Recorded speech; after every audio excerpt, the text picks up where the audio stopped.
자, 오늘 이제 1월 27일입니다. 저희가 오늘은요, 이제 심준석 선수에 대한 이야기 한번 나눠보도록 할 텐데요. 이제 심준석 선수가 드디어 이제 피츠버그의 PNC 파크에 방문해서 공식 입단식을 가졌다는 소식 먼저 저희가 한번 전해드리도록 하겠습니다. 네, 이제 등번호도 49번, 그러니까 덕수고 시절의 번호를 그대로 받으면서 공식 입단식을 치렀습니다. 네, 지난해 9월 이제 2023 KBO 드래프트 참가를 거부하고 이제 미국 진출을 선언하지 않았습니까? 드디어 이제 공식적으로 이 계약서에도 딱 사인을 하면서 이제 최종 계약까지 이르게 됐는데요.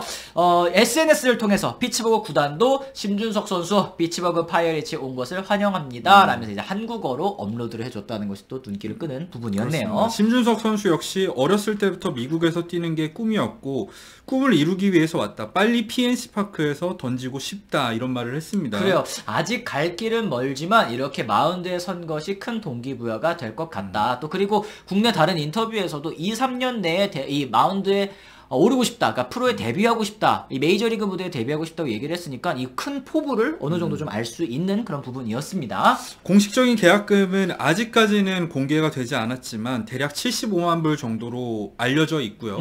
여기다 이제 여러 가지 옵션을 포함할 경우에는 100만 불에 달하는 계약금이긴 한데 아무래도 이제 국제 유망주 이 순위에서 비슷한 랭킹을 차지한 선수들보다 계약금이 낮았던 거, 그리고 그 낮았던 이유에 대해서는 저희가 충분히 말씀을 예전 콘텐츠에서 드렸었죠. 그렇습니다. 뭐 피츠버그 입장에서는 사실상 이제 지난 시즌에 이제 심준석 선수가 부상 때문에 표면적인 성적이 또 좋지 못했기 때문에 그런 부분에 있어서 또 어느 정도 좀 베팅을 했다라고 좀 볼 수 있을 것 같고, 이 구단 입장에서는 좀 스틸이라고 또 느껴지기도 합니다. 야, 심준석 같은 신이 내린 재능이다. 뭐 이렇게 얘기를 하고서 75만 달러? 야, 신이 내린 재능을 75만 달러에 내려갔네? 뭐 이렇게 생각할 수도 있는 부분이라는 점. 자, 심준석 선수가 1학년 때부터 국내에서도 많은 화제를 모으지 않았습니까? 그때부터 이제 피츠버그의 스카우팅 대상에 올랐었던 심준석 선수인데 지난 2년 동안 이 피츠버그가 심준석 선수의 등판을 모두 다 체크를 했다고 해요. 그렇습니다. 맥스컨 선수 육성팀장이 아시아 태평양 스카우트가 올렸었던 심준석 선수의 이 유튜브의 피칭 영상을 본 다음부터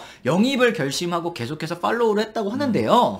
사실 2021년에 팔꿈치가 잠시 안 좋았던 시기도 있었고 2022년에는 엄지발가락 부상 등등 이 잔부상이 많으면서 이제 제구력에도 많은 문제가 있기는 했었는데 피츠버그 입장에서는 그 부분을 체크했는데도 별다른 문제가 없었다고 강조를 했었습니다. 그렇습니다. 이제 주니오르 비스카이노 국제 스카우트 팀장도 뭐 계속하는 말입니다만 이 심준석 선수의 스핀과 구속이 좋아서 공이 솟아오르는 착각을 타자로부터 불러일으킨다라는 얘기를 또 계속하고 있습니다. 네, 거기 덧붙여서 이제 체인지업과 스플리터도 추가로 개발 중이고 말루 위기 때도 탈출하는 과정을 보면서 10대 선수이면서도 침착함이 확인됐다 이런 얘기를 했어요. 그래, 무너질 수 있는 상황에서 타자들에게 도전하고 위기 상황에서 벗어나는 모습이 인상적이었다라는 얘기를 또 했습니다. 심준석 선수 하면 역시 9위도 9위지만 피지컬 얘기를 안 할 수가 없죠. 195cm의 이 장신에다가 몸무게 역시 110kg인데 대부분 근육으로 이루어져 있는 아주 건장합니다. 피지컬이 굉장히 뛰어난 선수이고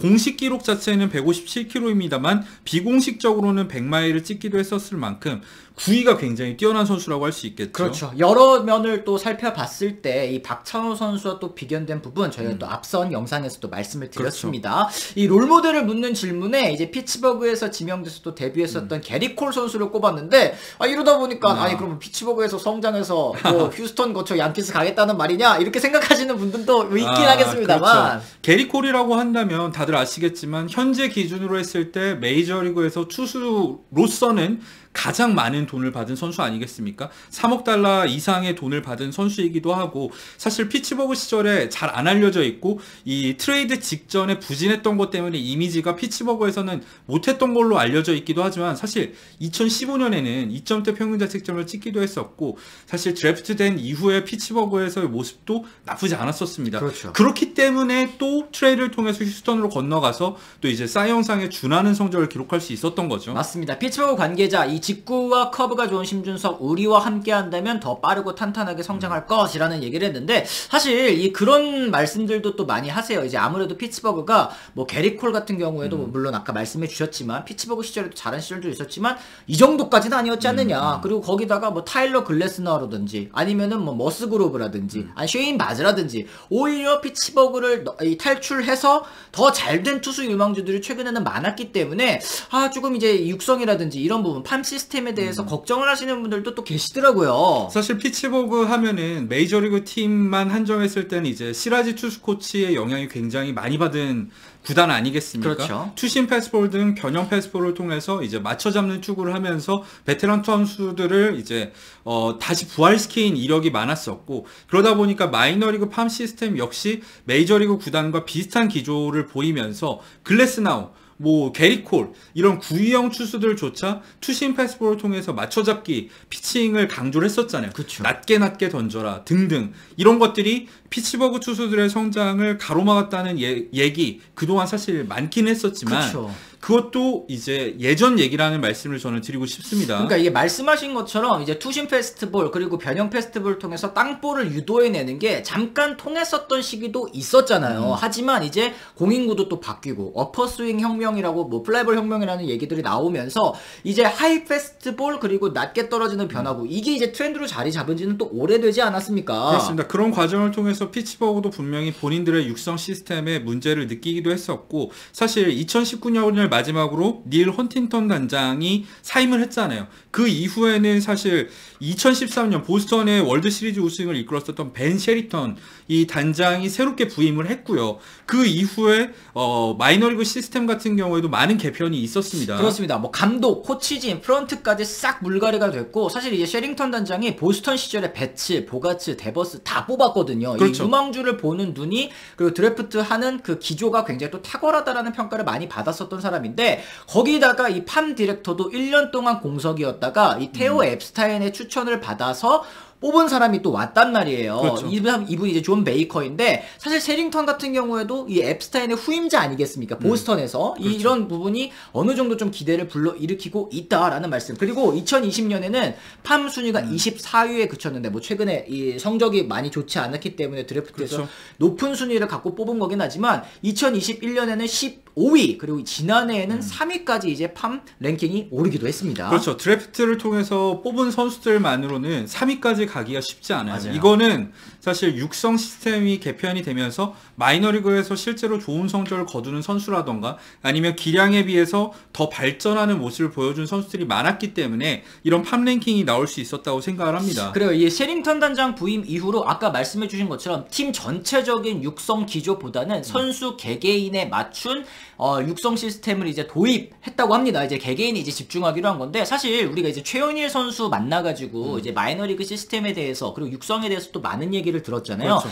다저스도 사실은 선수 개개인에게 뭘 이게 요구하지 않는다. 투구폼 바꿔라. 이렇게 얘기하지 않는다. 그리고 선수 개개인의 특성을 살려서 이 특징을 살려서 육성하는 것이 뭐 메이저리가 사실 요즘 30개 구단 전체적인 또 트렌드 아니겠습니까? 그렇죠. 그렇기 때문에 뭐 피츠버그가 심준석 선수를 뭐 육성을 못할 것이다. 이런 거는 좀 섣부른 추측이 아닌가 저는 예상을 하고 있습니다. 그래요. 그리고 피츠버그도 서서히 결실, 육성에 있어서 결실을 또 맺고 있다는 게 성적도 나오고 있다라는 점인데요. 그렇죠. 이제 마이너리그 이제 피츠버그 산하 이 총 7개 구단인데 이 합산 승률이 5할 1푼 7리라고 합니다. 이게 내셔널리그 4위라고 하니까 이제는 팜 랭킹도 많이 올라왔고 좋은 선수들이 또 성적도 내고 있고 이제는 앞으로 좀 미래가 기대되는 구단이구나라고 생각하시면 어떨까 싶습니다. 그리고 저희가 항상 드리는 말씀이 이제 스카우팅에서 중요한 거는 아마추어에서 거둔 표면적인 성적이 아니라 결국에는 이제 체격 조건 그리고 이 선수가 어디까지 성장할 수 있을지 이 판단할 수 있는 잠재력, 스카우트들이 판단하는 잠재력이 좀 핵심이라고 할 수 있겠는데,